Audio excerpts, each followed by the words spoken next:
Voilà, comme je vous l'avais indiqué, nous avons deux volets aujourd'hui. Le premier que nous allons entamer tout de suite, c'est la visite évidemment de la chancelière allemande Angela Merkel. Une visite qui vient, alors je vous avais dit c'était 2009. En fait 2009 c'est une visite pour le conflit à Gaza. La visite officielle pour le Caire c'est en 2007, donc 10 ans après la première visite officielle, Angela Merkel revient. On va voir ensemble l'importance de cette visite avec mon invité Al-Sayed Hani. Il est membre du comité des affaires étrangères, comité égyptien des affaires étrangères. Sayed Hani. Monsieur Hani Sayed, vous êtes le bienvenu. Merci.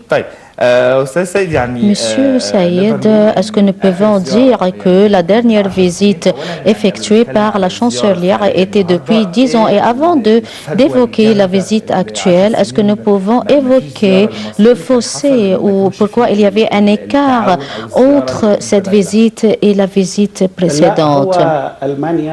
Comme vous savez, l'Allemagne est un pays clé au sein de l'Union européenne et il y a des visites effectuées au niveau parlementaire et au niveau des hommes d'affaires. Mais concernant la visite effectuée actuellement par la chancelière Angela Merkel, elle a visité l'Égypte en 2007. Ensuite, elle est venue à Sharm el-Sheikh pour assister à la conférence internationale organisée par l'Égypte pour la reconstruction de la bande de Gaza à la suite de l'attaque menée par Israël de janvier jusqu'à 9 janvier 2009. Donc, c'est la deuxième visite effectuée par Angela Merkel en Égypte. Concernant les relations égypto-allemandes, ce sont des relations étroites, historiques, qui sont axées sur plusieurs domaines. Et comme la chancelière a déjà souligné lors de la conférence de presse tenue aujourd'hui, elle a souligné que les relations économiques entre les deux pays ne conviennent pas à la profondeur des relations historiques liant l'Égypte et l'Allemagne. Selon mon propre point de vue, les relations bilatérales entre les deux pays se concentrent et basées sur les relations et les liens culturels. Si on va lire l'histoire des liens culturelle entre les deux pays, on va trouver que ces relations datées du 19e siècle. En 1373, l'Allemagne a créé en Égypte l'école évangélique allemande et jusqu'à maintenant, on trouve des écoles allemandes en Égypte. En l'an 2007, on a créé l'Institut allemand des antiquités égyptiennes et c'était en 1907. Excusez-moi. Et en 1959, les deux pays ont signé une convention de la coopération scientifique et culturelle. Et conformément à cette convention, on a créé l'Institut, le centre d'enseignement culturel en Égypte. De même, on a créé l'Institut de Gotha.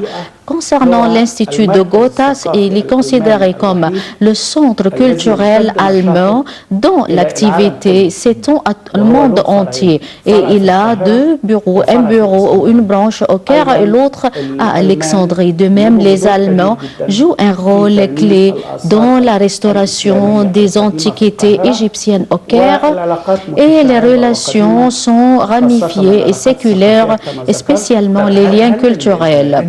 Est-ce que les deux pays ou les deux peuples se connaissent très bien? Quand on parle de l'Europe, on dit qu'on sait très bien les Français, les Italiens, l'Espagne, l'Angleterre, mais on ne pense jamais à l'Allemagne. C'est-à-dire qu'il n'y a plus de connaissances mutuelles entre les deux peuples et les deux cultures. Alors, concernant le climat en Égypte et en Allemagne, se caractérise par l'amitié. Au cours de la Seconde Guerre mondiale, quand l'Égypte était occupée par la Grande-Bretagne, une partie du peuple égyptien était partisan des Allemands au cours de la Seconde Guerre mondiale. Et il y avait des slogans brandissés par le peuple égyptien selon lesquels on disait « Allez et avancez Rommel » parce que l'entrée de Rommel va mener à la libération de l'Égypte de l'occupation britannique. Concernant, comme j'ai déjà mentionné, il y a le respect mutuel et la confiance mutuelle entre les deux peuples parce que les relations sont basées sur l'intérêt mutuel et les deux côtés n'ont pas d'agenda confidentiel réciproque. Par exemple, les superpuissances, quand on traite avec les superpuissances, on doute de leurs intérêts, comme par exemple la création des bases militaires, un rôle confidentiel pour l'intérêt des services et des renseignements.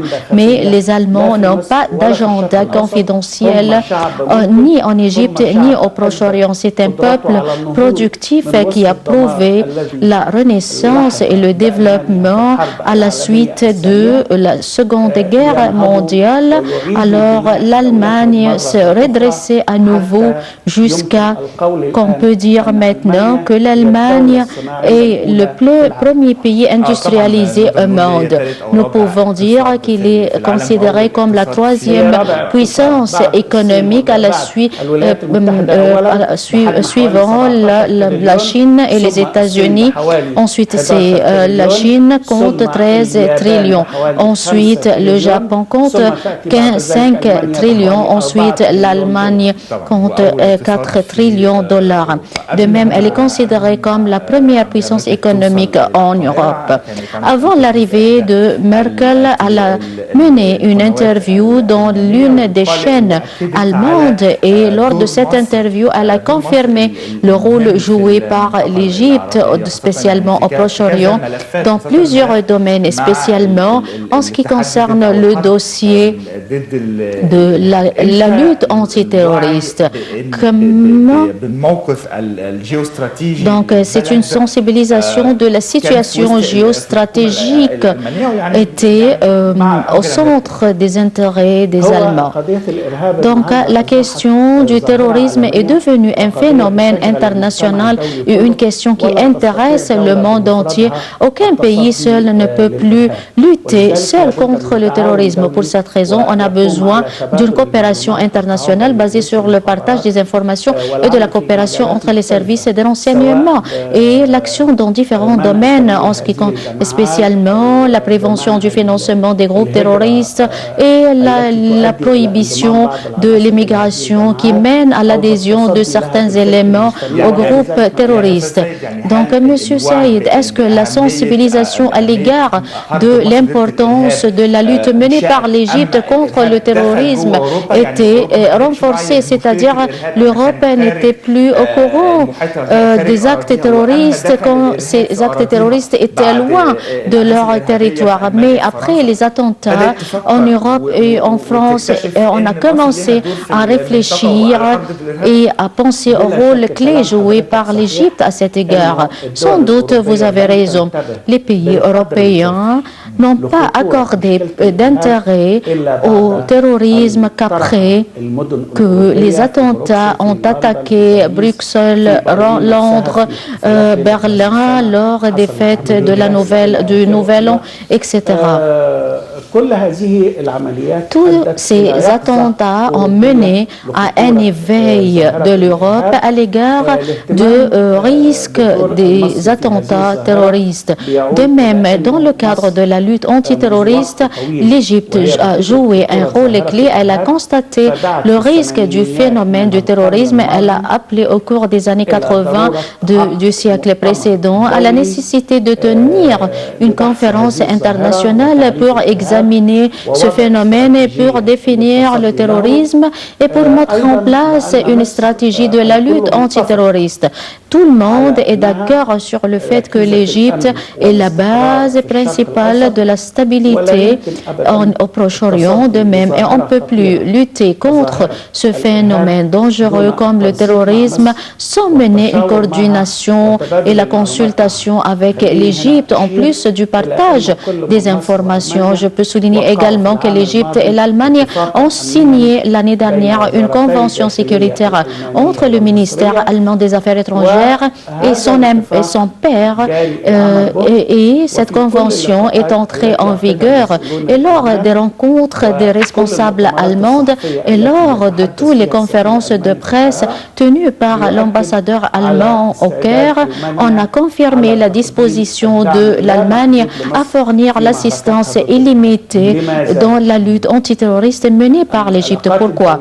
Les relations internationales sont basées sur l'intérêt. Pourquoi l'Allemagne s'intéresse à cette question en Égypte? Parce que l'Allemagne a des investissements considérables en Égypte. Nous parlons de 8 milliards représentés par l'organisation de Siemens. Dans le domaine électrique, il y a à peu près 120 entreprises allemandes qui ont des investissements qui peuvent atteindre milliards d'euros ou 1,5 milliard d'euros.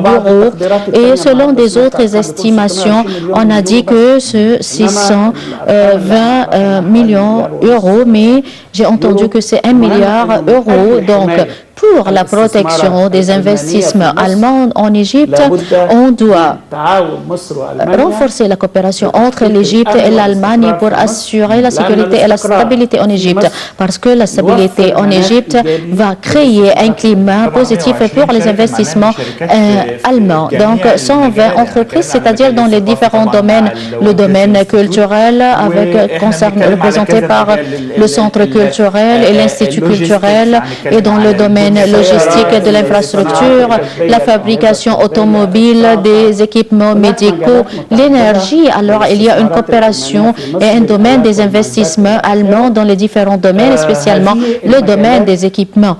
Et ces domaines s'accroissent considérablement. Et je crois que la visite de Merkel en Égypte a constitué, avec la visite du président Abdel Fattah el-Sisi en Allemagne, effectuée en juin 2015, est devenu un point tournant dans le cadre des relations mutuelles entre les deux pays dans le domaine culturel, politique. Et parmi les conventions qui ont été déjà signées aujourd'hui figure l'accord lié à l'activité de la société civile dans les deux pays, et cela a réglé un problème entre l'Égypte et l'Allemagne et qui était centré sur la société civile.